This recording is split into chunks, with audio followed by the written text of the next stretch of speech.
En entendant parler Jésus, un des convives lui dit: Heureux celui qui participera au repas dans le royaume de Dieu. Jésus lui dit: Un homme donnait un grand dîner, et il avait invité beaucoup de monde. À l'heure du dîner, il envoya son serviteur dire aux invités: Venez, tout est prêt. Mais ils se mirent tous unanimement à s'excuser. Le premier lui dit: J'ai acheté un champ et je suis obligé d'aller le voir. Je t'en prie, excuse-moi. Un autre dit: J'ai acheté 5 paires de bœufs, et je pars les essayer. Je t'en prie, excuse-moi. Un troisième dit: Je viens de me marier, et c'est pourquoi je ne peux pas venir.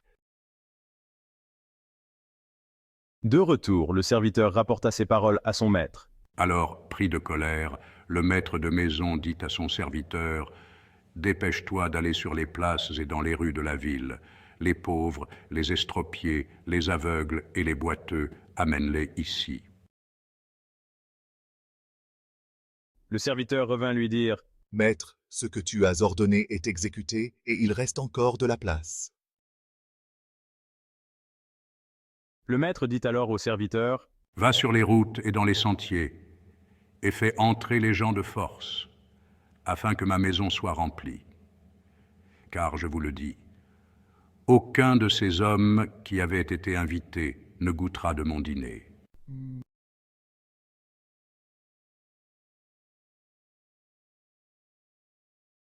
Au sujet de l'Eucharistie, rendez grâce ainsi. D'abord pour le calice, nous te rendons grâce, notre Père, pour la sainte vigne de David, ton serviteur, que tu nous as révélée par Jésus, ton enfant. Gloire à toi dans les siècles. Puis pour le pain rompu, nous te rendons grâce, notre Père, pour la vie et la connaissance que tu nous as révélée par Jésus, ton enfant. Gloire à toi dans les siècles. De même que ce pain que nous rompons, autrefois disséminé sur les collines, a été recueilli pour n'en faire plus qu'un, que ton Église soit rassemblée ainsi des extrémités de la terre dans ton royaume.